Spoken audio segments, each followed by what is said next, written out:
কার মতো সংবাদ সংযোগে এখন আমরা আবার ফিরে যাচ্ছি পেট্রোলে দগ্ধ অর্থনীতি বিষয়ক গোলটেবিল আলোচনায়।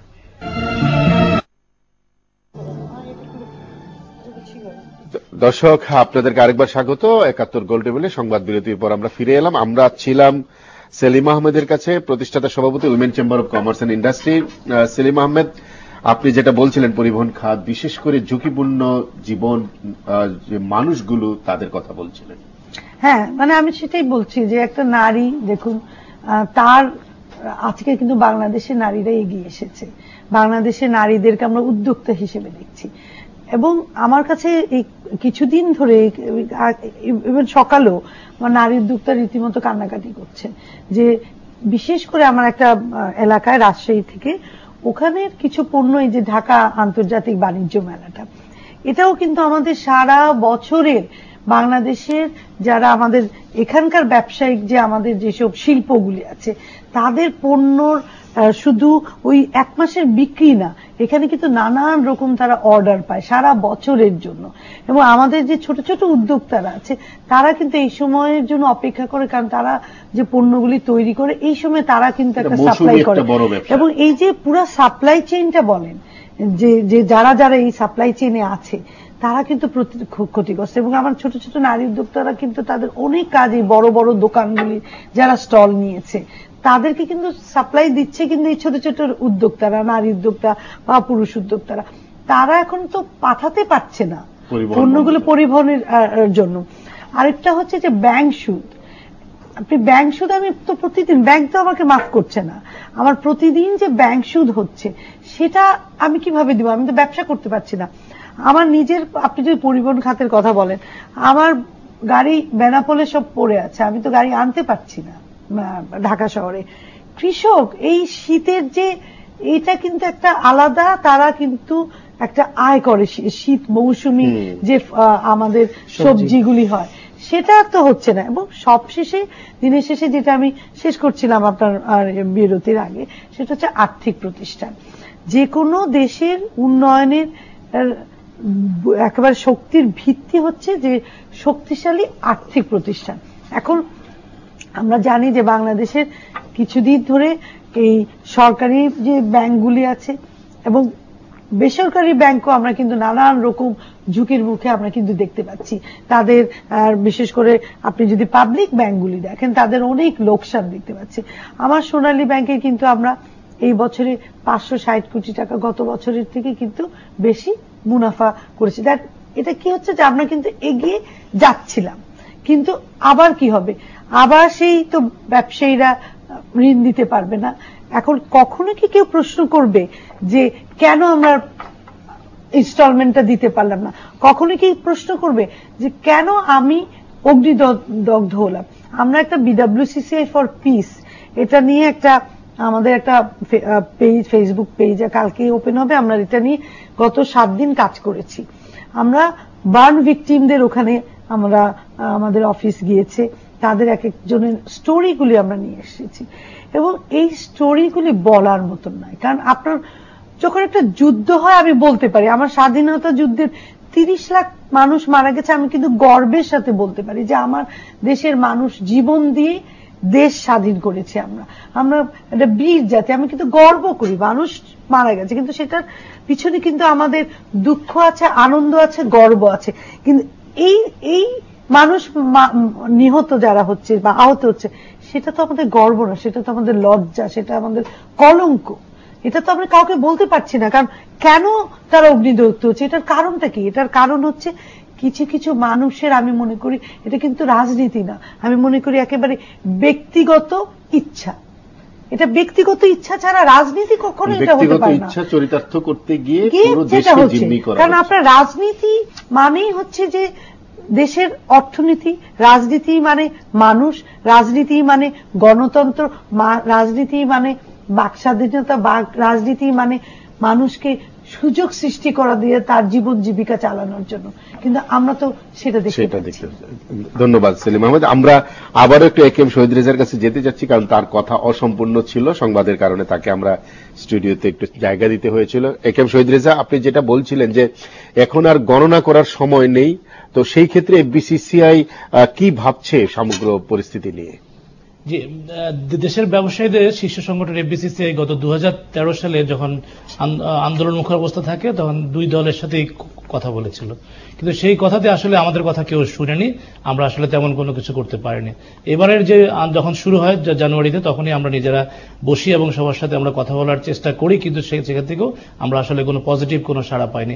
এরা মনে হচ্ছে যে এক ধরনের এক গুয়েমের মধ্যে বসে আছে। আজকে তারা যেটা আমাদের সেলিমা আহমেদ যেটা বললেন, ওনার কথা প্রতিধ্বনি দিয়ে বলতে চাই যে এককভাবে মনে হচ্ছে ব্যক্তিগত কারণেই শুধুমাত্র আজকের এই হিংসাত্মক পরিস্থিতি তৈরি করা হয়েছে। তো আমরা তারপরে আমরা হতাশ নই, আমরা আলোচনা চালিয়ে যাচ্ছি। আমরা একটি আইনি ব্যবস্থা প্রতিকার পাওয়া যায় কিনা সেটা নিয়েও আমরা চিন্তা করছি, যে দেশের আইনজীবীদের সাথে আমরা কথা বলেছি। এ নিয়ে আমাদের এফবিসিসিতে আগামীকালকে একটি জরুরি বোর্ড সভা আছে, এরপরে আমরা আমাদের কর্মকৌশল সম্বন্ধে জানাতে পারবো। কিন্তু একটি কথা আমি বলতে চাই যে এখানে আপনার মাধ্যমে আজকে যে আলোচনা হচ্ছে, যে গত 2013 সালে 250 জন মানুষের আত্মহত্যা দেওয়ার পরে ওদের রাজনীতিতে কোনো সমঝোতা হয়নি। অর্থাৎ মানুষের যে এই যে হত্যাকাণ্ড, এই হত্যাকাণ্ড রাজনৈতিক দলের উপরে, সরকারের উপরে কোনো চাপ প্রয়োগ করে না, এটি প্রমাণিত হয়েছে। তো আজকে যে 42 জনকে নিহত হয়েছেন, যারা আত্মহুতি দিয়েছেন, আমি আমাদের নারী নেত্রী, ব্যবসায়ী নেত্রী সেলিমা আহমেদের সুর ধরে বলবো যে এই আত্মত্যাগ এক ধরনের অহেতুক আত্মত্যাগ হচ্ছে। এই মৃত্যুর জন্য আমরা আসলে জাতি হিসেবে লজ্জা পাওয়া ছাড়া আমাদের সামনে আর কোনো পথ নেই। তো এই অবস্থা থেকে আমরা পরিত্রাণ চাই। ব্যবসায়ীদের শীর্ষ সংগঠন এফবিসিসিআই সকল ব্যবসায়ী শিল্প উদ্যোক্তাদের প্রতিনিধিত্ব করে। আমরা আসলে সবচেয়ে বেশি এফেক্টেড, কারণ আজকে রাজনীতিতে বা দেশের অর্থনীতিতে সরকার আসলে তেমন একটা কোনো ভূমিকা পালন করে না, বিশেষ করে অর্থনীতিতে, কারণ 85% উপরে অর্থনৈতিক ব্যবস্থাপনা বেসরকারি খাত দিয়ে হয়। সুতরাং এই অবরোধ হরতাল যদি ডাকা হয়, সরকারের তেমন কোনো ক্ষতি হয় না, যা ক্ষতি হয় কিন্তু আমাদের দেশের বেসরকারি খাতের উদ্যোক্তাদের, জনগণের ক্ষতি হয়। তো এই জায়গা থেকে আমার মনে হয় যে বেরিয়ে আসা দরকার, সকলেরই একটা সুমতি হওয়া দরকার যে অন্য কোনো পথ, অন্য কোনো মাধ্যম নেওয়া দরকার যার মধ্য দিয়ে দাবি আদায় করা যাবে। আমরা ব্যবসায়ীরা সকল গণতান্ত্রিক আন্দোলনে, শহীদ রেজা, আপনাদের একটা দাবি ছিল যে আইন করে হরতাল, অবরোধ, সহিংস রাজনীতি বন্ধ করা, সেই জায়গাটাকে আপনারা এখনো স্টিক করে আছেন, অথবা আপনারা নিজেরা যেটা বলছিলেন নিজেরা কোনো আইনি ব্যবস্থা করার কথা ভাবছেন বা মামলা করার কথা ভাবছেন? দুটো জিনিস আমরা করতে যাচ্ছি। আমরা জনমত তৈরি করতে চাচ্ছি, যেটা যে হরতাল, আজকে এই স্বাধীন দেশে হরতাল অবরোধের মতো ধ্বংসাত্মক কর্মসূচির কোনো প্রয়োজনীয়তা আছে বলে আমরা মনে করি না। তাই আমরা একটা নির্দিষ্ট মেয়াদের জন্য বলছি, কমপক্ষে 20 বছরের জন্য হরতাল অবরোধের মতো কর্মকাণ্ডকে বন্ধ করা হোক।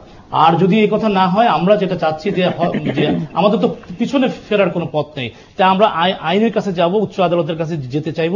যদি আমরা আসলে আইনজ্ঞদের মতামত পাই, তাহলে এর কোনো প্রতিকার আমরা আইনগতভাবে পেতে পারি কিনা, আমরা এই জিনিসটা বন্ধ করতে চাই। সুতরাং আমরা সবার কাছে আহ্বান জানাবো, সুশীল সমাজের কাছে আহ্বান জানাবো, সরকারি দল বিরোধী দল সবার কাছে জানাবো যে আপনারা আন্দোলনের জন্য নতুন ভাষা নিন। আমরা সকল গণতান্ত্রিক আন্দোলনে এদেশের ব্যবসায়ী সমাজ আপনাদের সাথে আছে। শহীদ রেজা, আপনার কাছে আমার শেষ প্রশ্ন আরেকটি হলো যে এফবিসিসিআই এপেক্স বডি হিসেবে ক্ষুদ্র ব্যবসায়ী, মাঝারি ব্যবসায়ী সহ সকল ব্যবসায়ী, আপনারা যেহেতু সকলের প্রতিনিধিত্ব করেন, তাদের রিকভারির বিষয়ে কোন ধরনের উদ্যোগের কথা ভাবছেন কিনা, যে কোনো একটা কিছু করা? আমরা যেটা ইতিমধ্যে কেন্দ্রীয় ব্যাংকের সাথে কথা বলেছি। কেন্দ্রীয় ব্যাংক, আপনি জানেন যে গত 2 দিন আগে একটি সার্কুলার দিয়েছে যে বড় ঋণগুলিকে একটি সুষম আপনার ইয়ার মধ্যে পেমেন্ট শিডিউল করা যায় কিন্তু বড় ঋণগুলি দিয়ে। তো আমরা যেটা গতবারও যেটা হয়েছিল যে ছোট বড় সকল ঋণই গত 2013 সালে যারা ক্ষতিগ্রস্ত হয়েছিল তাদেরকে সহজ শর্তে পুনঃতফসিল করার কথা বলা হয়েছিল। এবারও আমরা পুনঃতফসিলের কথা বলছি এবং আমরা সুদের হার কমিয়ে নিয়ে আসার জন্য দীর্ঘদিন ব্যবসায়ীদের পক্ষ থেকে আমরা দাবি করছি। তবে আমি ব্যক্তিগতভাবে বলতে চাই যে আমরা পুনঃতফসিলের সুবিধার চাইতেও আমরা যেটা চাই, আমরা আমাদের ব্যবসাটা করতে চাই, আমরা আমাদের বিনিয়োগের নিশ্চয়তা চাই এবং সরকার আমাদেরকে সেই সাপোর্টটা দিবে। আজকে মুক্তবাজার অর্থনীতিতে এটি কিন্তু হওয়া উচিত। কোন রকমের গ্র্যান্ট দিয়ে বা কোন রকমের সুবিধা দিয়ে আসলে শিল্পকে বাঁচিয়ে রাখা যায় না। তারপরও যে ক্রাইসিসে আমরা পড়েছি, এখন আমাদের দাবি হচ্ছে গিয়ে যে সুদটা বন্ধ করে দিতে হবে।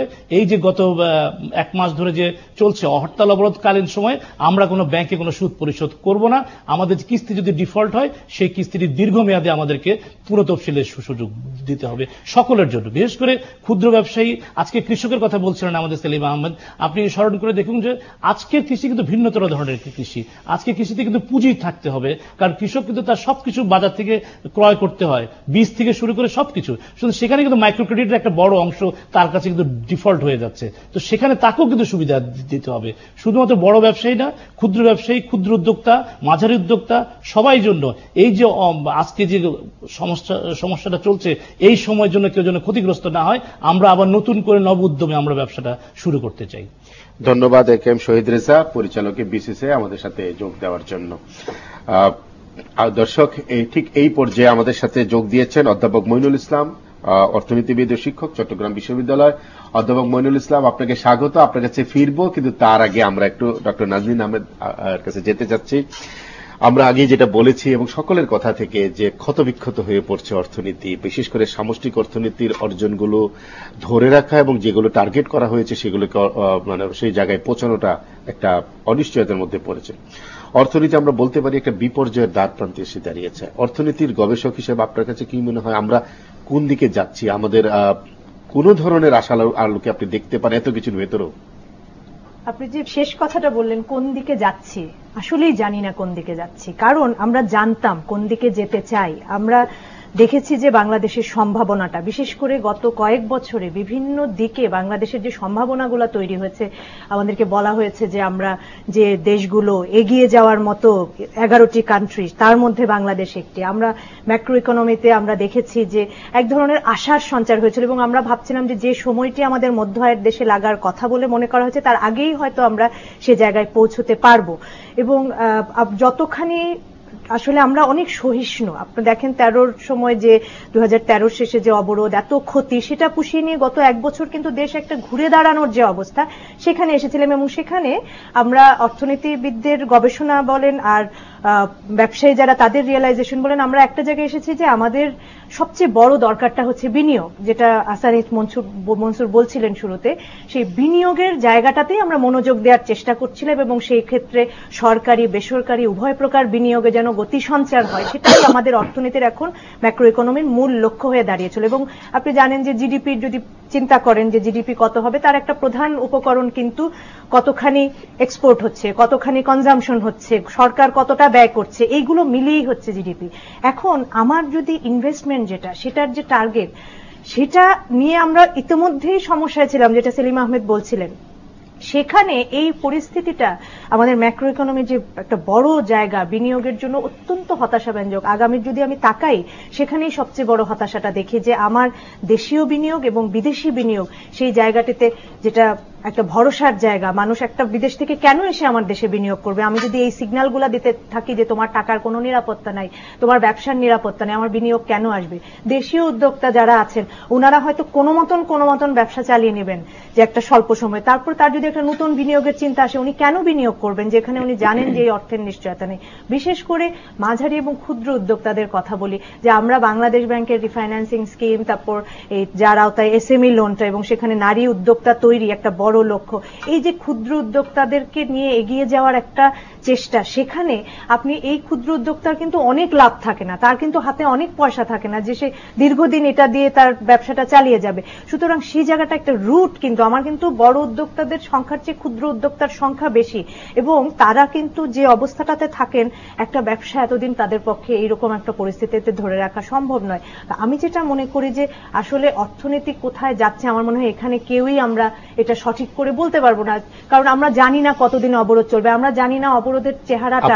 আপনি সাধারণ উদ্যোক্তাদের কথা বলছিলেন, ক্ষুদ্র মাঝারি ব্যবসায়ীদের কথা বলছিলেন, কিন্তু সাধারণ মানুষ যারা আবার এই সাধারণ এই সমস্ত উদ্যোক্তাদের উপর নির্ভরশীল, ছোট ছোট কাজ করে জীবন নির্বাহ করে, তাদের জীবন সবসময় খুবই ভালনারেবল, খুবই ঝুঁকির মধ্যে থাকে। তারা তো আরো একটা বড় ঝুঁকির মধ্যে পড়ে যাচ্ছেন। কারো চাকরি চলে যাচ্ছে, কেউ হয়তো বেতন পাচ্ছে না, কেউ হয়তো কেউ হয়তো তার প্রতিষ্ঠানটা বন্ধ করেছে, ক্ষুদ্র মুদির দোকানটি সে গুটিয়ে নিয়েছে। আপনার কাছে কি মনে হয় কোথায় মানে? ওটাই প্রফেসর আনু মোহাম্মদ বলছিলেন যে অনেক কিছু আছে আমরা তাৎক্ষণিক চোখে দেখব না, এটা একটা চেইন এফেক্ট আছে এবং দীর্ঘমেয়াদে সেই চেইন এফেক্টটাই হবে। এবং সবচেয়ে বড় কথা, যখন একটা দেশ এগিয়ে যেতে থাকে, আপনি যত ধাক্কা খাবেন আপনি কিন্তু পড়ে যাবেন অনেক পেছনে, এবং আবার সেই জায়গাটাতে আসা কিন্তু একটা অনেক আবার এটার অনুঘটক লাগবে। অথচ আমরা কিন্তু যেভাবে এগিয়ে যাচ্ছিলাম, বিশেষ করে আরেকটা দেখেন যে আমার অর্থনীতিতে উন্নয়ন ব্যয় নিয়ে সবসময় একটা প্রশ্ন থাকে, সেখানে কিন্তু সেই উন্নয়ন ব্যয়, তার কোয়ালিটি, সেটা যেমন প্রশ্ন, আমার অর্থনীতি চালানোর জন্য, আমার দেশ চালানোর জন্য আমার আয় দরকার, সেই রাজস্ব আয়ের উপরে কিন্তু একটা প্রভাব পড়বে। আসানিস মনসুর আমার চেয়ে ভালো বলতে পারবেন, কিন্তু আমরা যে রাজস্ব আয়ের টার্গেট নিয়ে আমরা কাজ করছি, সেখানে সেলিমা আপা যদি ব্যবসায়ী করতে না পারেন, ওনার ব্যবসার আয়ের উপর থেকে তো উনি ট্যাক্স দিবেন। উনি তো ট্যাক্সটা তখন অবভিয়াসলি আমার কম আসবে। আজকে পরিবহন খাত যেটা, পরিবহন খাত কিন্তু আসলে এই ব্যবসার একটা বলবো যে একটা প্রাণ, কারণ আমি ব্যবসা করি বাজারজাত করার জন্য, যেটাতে হচ্ছে যে যেখানে শাকসবজি উৎপাদন হচ্ছে সেখানে ওভার সাপ্লাই হচ্ছে, যোগান বেশি হয়ে যাচ্ছে, জিনিস নষ্ট হচ্ছে, যেখানে ডিমান্ড আছে, যেখানে দরকার সেখানে সাপ্লাই কম, সুতরাং সেখানে জিনিসের দাম বাড়বে। এই যে একটা ভারসাম্যহীনতা, এই ভারসাম্যটা তো রক্ষা করে মোবিলিটি। এবং এই কারণেই আমি বলবো যে এফবিসিসি এর পরিচালক মহোদয় বলছিলেন যে একটা নতুন কোনো উপায়, ওয়াই নট আমরা প্রতীকী অনশনের মতো একটা প্রতীকী হরতাল করি না কেন কোনো একটা জায়গায়, সেই জায়গাটা, তাহলে আমি বুঝবো যে ওই রাজনীতিবিদ আমার জনগণের প্রতি তার, আমার অর্থনীতির কিন্তু প্রতি তার। ডক্টর আনু মোহাম্মদ কিন্তু বলছিলেন যে যারা আজকে ক্ষমতায় আছেন আর যারা ক্ষমতায় বাইরে আছেন তারা কেউই জনগণ তাদের সাথে আছে এটা প্রমাণ করতে পারছে না, বা তাদের কথা ভাবছেন না যে জনগণকে সাথে নিয়ে একটা কিছু করতে হবে। এবং এইটাই হলো আমাদের এই মুহূর্তের রাজনীতির সবচেয়ে বড় দুর্বলতা। কিন্তু আলটিমেটলি আপনি দেখেন যে দলই ক্ষমতায় থাক, তখন যিনি হুএভার বিরোধী দল তারা কিন্তু এই প্রসেসটাই অনুসরণ করবে, এবং এটা ভালো না। আগে ছিল যে গাড়ি ভাঙা হতো, আমি বলছি না গাড়ি ভাঙা কোনো ভালো জিনিস, কিন্তু এবার দেখেন গাড়ি ভাঙা কম, মানুষ মেরে ফেলা হচ্ছে। অর্থাৎ এক একটা চেহারা পরিবর্তন করছে, যত বেশি অসহিষ্ণু রুড হওয়া যায়, যত সহিংস হওয়া যায়। জনগণ নাই, জনগণকে সাথে নিয়ে তারা যাচ্ছেন না, ঠিকই বলেছেন প্রফেসর আনু মোহাম্মদ, কিন্তু এটা দীর্ঘদিন সাস্টেনেবল হতে পারে না। কারণ আলটিমেটলি যাদেরকে আমি মনে করি এই দলের সমর্থক কি ওই দলের সমর্থক, তাদের ছেলেমেয়েরাও কালকে পরীক্ষা দেবে, তাদেরও ব্যবসাপাতি আছে। দেখে তো মনে হচ্ছে না যে তাদের ছেলেমেয়েরা পড়াশোনা করে, কারণ আমার কাছে মনে হয় যে পরীক্ষাতেও তারা নিস্তার দেয়নি, শিক্ষামন্ত্রীর আহ্বানকে তারা উড়িয়ে দিয়েছে যে না আমরা এটা মানি না। আমার কাছে এই জন্য মনে হয় যে কেমন যেন আমাদের যারা রাজনীতির যারা সিদ্ধান্তগুলো নেন তারা দূরদর্শী নন, অনেক দূরটা তারা দেখতে চান না, কারণ তাদের সন্তানরা বিদেশে পড়েন, তারা অনেক দূরদর্শী। সেটা হতে পারে, কিন্তু তাদের যারা সমর্থক, যারা ইমিডিয়েট সমর্থক, আমি তো পাতি নেতা বলি বা ছোট নেতা বলি, আমি তাদেরকে নিয়ে তাদের দলও চিন্তিত নয়। সেটাই বলছি যে সেই জায়গাটাতে একটা সময় তারা এই কয়েকজন হয়তো কয়েকশো মানুষের দেশ হয়ে যাবে নাকি, এটা 30 লক্ষ প্রাণকে দিয়েছি কয়েকশো মানুষের দেশ হওয়ার জন্য, সেটা তো করিনি আমরা। ডক্টর নাজনীন আপনাকে ধন্যবাদ। দর্শক আপনারা দেখছেন গোল টেবিল, আরো একটা ছোট্ট বিরতি নেব, ফিরে আসবো, সঙ্গে থাকুন।